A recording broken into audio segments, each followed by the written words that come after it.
안녕하십니까, 블룸버거 TV입니다. 자, 이번에는 조금 고급 강의를 제가 해드리겠습니다. 여기 보시면 연방준비위원회 연준위 자료입니다. 9월 24일 자료고요. 이 연구 논문인데 이걸 누르시면 어떤 자료가 나오냐면 이게 뜹니다. 이게 예전에 제가 오픈 채방 운영할 때 어떤 내용이 나왔죠?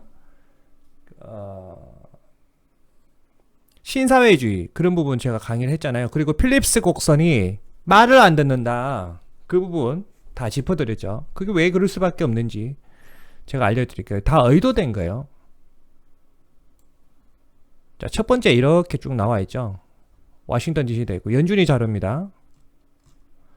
쭉 제가 번역해서 읽어보니까 뭐만 보시면 되냐면 이 끝에 자료만 보면 됩니다. 요거 이게 어떤 내용이냐면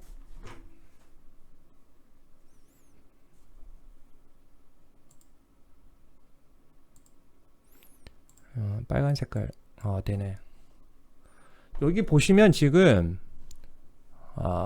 우선 이 그림이 PC값과 검은색이 PC값이고 그 다음에 UAC값, 이거는 전통적인 그 필립스 곡선 기준으로 수치값을 말하는 것 같아요. 어쨌든 이거 두 개가 언제부터 급격하게 벌어지죠?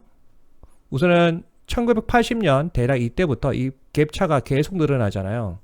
그리고 1970년도까지도 어느 정도 유지가 되고 있습니다. 70년대까지는 거의 흐름이 비슷합니다.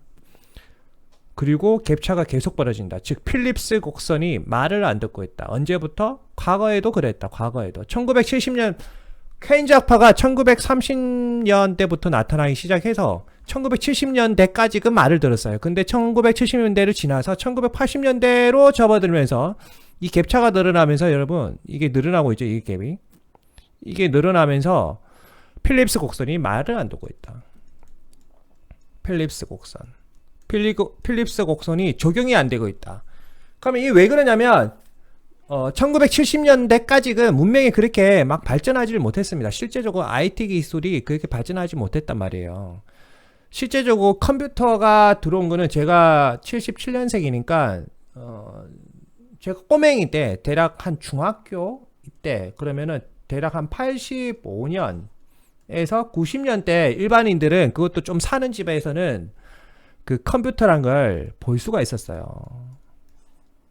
지금 라떼 분들은, 40대 분들은 옛날 초기 컴퓨터를 기억을 할 거예요. 막 진돗개 나와서 광고하는 그런 컴퓨터도 있었고, 맞죠? 그게 대략 언제쯤이었냐면 이쯤이었단 말이에요. 그나마 좀 이게 산다는 집에서는 컴퓨터를 볼 수 있었어요. 자, 이런 부분을 왜 컴퓨터 이야기를 왜 갑자기 하냐면, 우선 어떤 수치값을 만들려면 어떤 데이터 값이 나와야 되는데 1970년대까지는 컴퓨터가 발전을 못하기 때문에 데이터 값이 해봐야 결국에는 노동력 밖에 없었어요. 이 노동력은 실업자 지수고, 이거는 금방 알 수가 있죠. 사람이 존재해 있으니까. 이거는 금방 인력 담당관이니까 인사부에 전화를 하면 알 수가 있어요. 아니면 찾아가든지. 그래서 과거에는 필립스 곡선이 맞아들었다. 왜? 외적 변수 이런 것들, 뭐 석유, 석탄, 뭐 금융 파생 상품, 지금 비트코인, 뭐 하여튼 여러 가지 많잖아요. 이런 것들에 대한 수치값을 모으기가 힘들었습니다. 시기적으로. 그래서 필립스 곡선이 맞는 것처럼 보였던 거예요. 그런데 그 이후부터 컴퓨터가 본격적으로 보급되기 시작하는 1980년대에 접어들면서 본격적으로 이 갭차가 늘어나는데, 이 갭차가 뭐냐면 외적 변수입니다. 외적 변수 또는 매개 변수라고 해요. 매개 변수. 이런 외적 변수로 인해서 이 갭차가 안 줄어들고 있다. 그러면 과연 우리가 지금 예상하고 있는 그 인플레이율 2%가 맞는 거냐, 이거예요. 그럼 인플레이율을 왜 2%로 정하고, 그럼 인플레이의 최종 목적은 뭐냐, 이거예요. 그게 뭐냐면, 우리가 사용한 인플레이율 2%라는 개념은 뭐냐면, 여러분들 100만 원을 벌잖아요.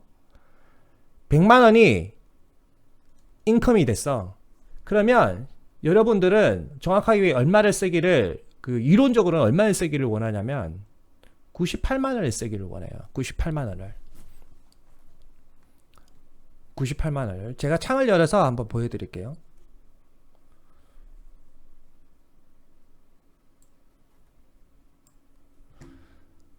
자, 이 자료 같은 경우는 그 98만 원을 쓰기를 원한다는 그 근거 자료입니다. 이게 뭐냐면 이거는 뱅크 오브 저펜 일본 중앙은행에서 이제 경제학자들이 연구한 거예요. 그 근거 자료 제가 보여드릴게요. 우선 이거 간단하게 설명을 드리고 연계가 다 돼요. 이게 연결이 됐단 말이에요. 여기 보면 스테디 스테이트 인플레이션 쭉 나와 있죠. 웰페어 이게 중요합니다. 사회복지 비용, 이 사회복지 비용. 결국 인플레 가장 아름다운 인플레이율은 이 시스템을 돌려보니까 이 만족도가 어디서 노냐면 이거예요. 요 구간. 이 구간에서 가장 만족도가 높은데 인플레이율이 2%일 때가 가장 만족도가 높다. 근데 여기 1%인데 왜 1%라고 생각하세요? 여기는 마이너스 1%잖아요. 그래서 실제적으로는 절대값을 씌웁니다. 절대값 씌우면 여기가 마이너스 1이지만 0이 되고 1이 되고 2. 그래서 맥스 2%다. 그 말이에요. 그래서 인플레율 2%를 계속 강조를 하는 겁니다. 근데 지금 현재 안 맞아 들어가는 게 더 문제죠. 하면 이론적인 시장 어떤 자본주의 경제 상황에서 인플레이율 2%라는 개념이 뭐냐면 한 번 더 말씀드리겠지만 여러분들이 100만 원을 번다. 100만 원의 인컴이 들어오면 지출을 쓰기를 얼마를 써야 돼? 98만 원. 세금을 내든 뭘 하든 98만 원을 쓰고 나머지 2만 원만 여러분들이 손에 쥐고 있는 게 가장 이상적인 자본주의 경제 시스템이라는 거예요. 이렇게 연구를 해보니까. 그래서 인플레이율 2%를 계속 강조를 하는 거야. 그런데 IT가 컴퓨터가 이렇게 보급되면서 매개 변수, 즉 외적 변수가 많아졌잖아요. 그래서 조금 전에 말씀드린 것처럼 갭차가 확 벌어지고 있잖아. 맞죠? 여기 갭차가 확 벌어지고 있잖아요. 여기 설명했잖아요. 이거 어떻게 설명할 거냐? 그거예요. 어? 그럼 이 갭차가 벌어진 거를 어떻게 설명을 하고 어떻게 극복을 할 거냐? 자, 설명을 드릴게요.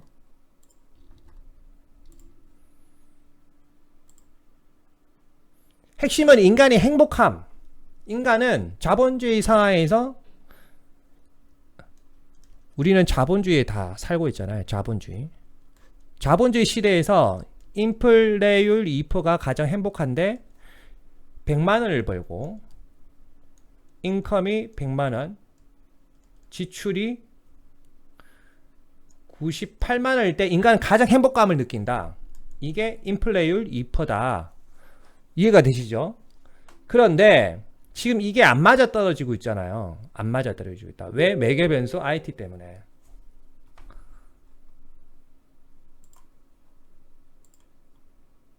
잠시만요. IT 때문에 그렇다 맞죠? 그러면 그 IT의 보급으로 인해서 발생하는 이 매개 변수 값을 어떻게 극복할 거냐 이거예요. 그리고 다양한 요인들도 있잖아요. 급여가 안 올라가잖아. 급여가 지금 인건비가 옛날보다는 엄청나게 뛰고 있잖아요. 인건비가 계속 올라가니까 이거를 계속 기업이 올라가는 급여를 반영시킬 수가 있어요. 경제가 같이 발전을 해야 급여가 올라가잖아요. 자, 기업의 입장은 되도록 급여를 적게 주는 겁니다. 자, 기업이 그러면 급여를 많이 줄 수 있는 환경, 사회적 분위기가 발생이 되려면 우선은 이익이 올라가는 거에 비례해서 급여도 같이 올라가는 게 가장 이상적인데 어떤 기업의 이익은 올라가나 급여는 안 올라가고 있어요. 또 기업의 이익이 줄어들어서 급여가 안 올라가는 수도 있고 그럼 이런 부분들을 이 갭차를 누가 해줘야 되냐? 국가가 해줘야 된다는 겁니다. 국가. 이 매개 변수 IT와 기업의 사적 어떤 의사에 의해서 이 급여가 올라가야 되는데 급여가 안 올라가니까 이 2% 값을 못 맞추고 있잖아요. 맞죠? 그래서 그 갭차를 누가 해줘야 되냐? 바로 국가가 해줘야 된다. 이게 바로 신케인즈아파 즉 신 필립스 곡선 이론이에요. 신 필립스 곡선 이론입니다. 그럼 이 국가가 해주는 게 뭐죠? 복지, 웰페어, 복지란 말이에요. 복지. 예전보다는 복지가 앞으로 더 좋아질 수밖에 없다. 왜? 이 자본주의 핵심은 인간의 행복이 아니에요. 인간의 노동력이지. 자본주의 핵심은 인간의 행복보다는 인간의 노동력에 초점을 두고 있단 말이에요. 왜 그러냐면 1930년부터 경제 불황을 극복하기 위해서 고도성장을 해야 되니까. 그런데 시간이 지나고 나서 보니까 이 필립스 곡선은 안 맞아 들어가고, 그걸 극복하기 위해서 최종적으로 할 수 있는 건 누구? 국가만이 할 수가 있다는 거예요. 국가만. 기업을 쪼은다고 해서 기업이 돈을 당장 풀 수도 있는 것도 아니고. 왜? 공산주의나 사회주의 같은 경우는 쪼으면 바로 되겠지만 자본주의 사회에서는 이 기업이 말을 안 듣는단 말이에요. 법인들의 의사를 존중을 해줘야 되기 때문에. 그래서 그 역할을 누가 하냐? 국가가 한다. 국가가 이제서야 아하 잘못됐구나. 그래서 국가가 복지 시스템을 돌리고 있단 말이에요. 그래서 각종 패키지가 나오잖아. 패키지 맞죠? 대표적으로 바이든 무스 패키지 막 돈을 쏘잖아요. 그 근거로 이제 코로나는 하나의 핑계거리지만 원래 시스템적으로 이게 되어 있던 거예요. 이 필립스 곡선이 그 전부터 안 맞았기 때문에 쏘긴 쏘아야 되는데 돈을 뜯어올 수 있는 명분이 없기 때문에, 그래서 만들어진 게 실제적으로 이때다 싶어서 테스팅하고 있는 게 이 코로나야. 코로나를 계기로 해서 신 케인즈 학파 이론을 완성시키는 어떤 경제학 대실험의 시기라고 생각하시면 됩니다. 그 실험의 대장은 누구냐? 파월입니다. 파월. 이해가 되시죠? 이 부분. 자, 이거는 제가 말씀드렸다시피 아까 그 연준이 최근 논문이고요. 그 다음에 조금 전에 보여드린 그 뱅크 오브 저펜 그 자료가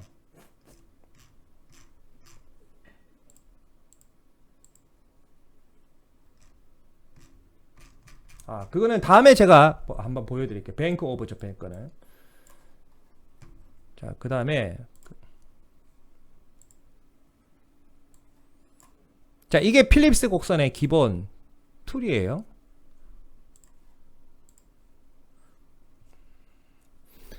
자, 필립스 곡선의 기본 툴. 인플레이션과 실업률은 반대다.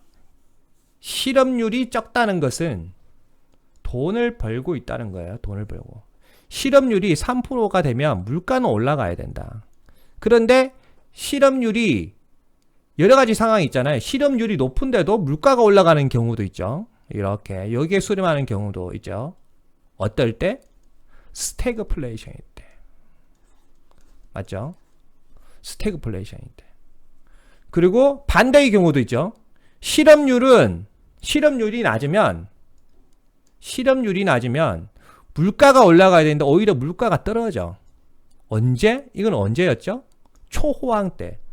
중국이 개방하면서 세계 굴뚝 역할을 할 때, 이런 외적 변수로 인해서 안 맞아 떨어지고 있다. 언제보다? 1970년대부터.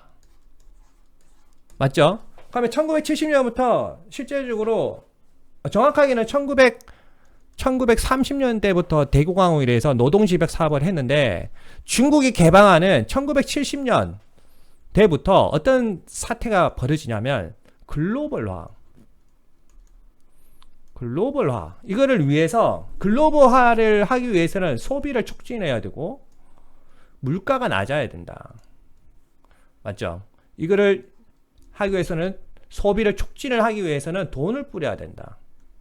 돈. 즉 자본이 시장에 개입하게 되는 자본시장이 형성된 거예요. 즉 색깔이, 원래는 이 자본이 시장에 개입을 하면 안 돼. 원래 전통은. 그런데 글로벌화 되면서 이 자본이 시장에 본격적으로 개입을 한단 말이에요. 글로벌화 되면서. 이 자본은 누가 뿌려? 연준이에서.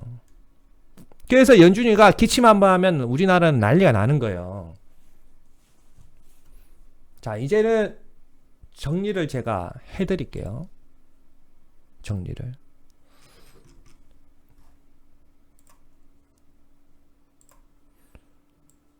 자, 그 전에 제가 이 영상에서 신사회주의 계속 말씀드렸죠. 그리고 사회주의는 쉽게 말하면 독일 개념으로 생각하시면 돼요.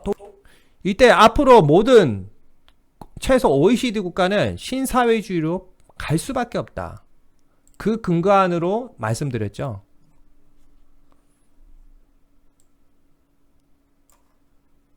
자, 오늘 내용을 제가 연결을 시켜 드릴게요. 그런 거 좋아하시죠, 여러분들? 무슨 소리인지 모르겠어요. 자, 큰 흐름이 이거예요. 신사회주의. 신사회주의는 복지를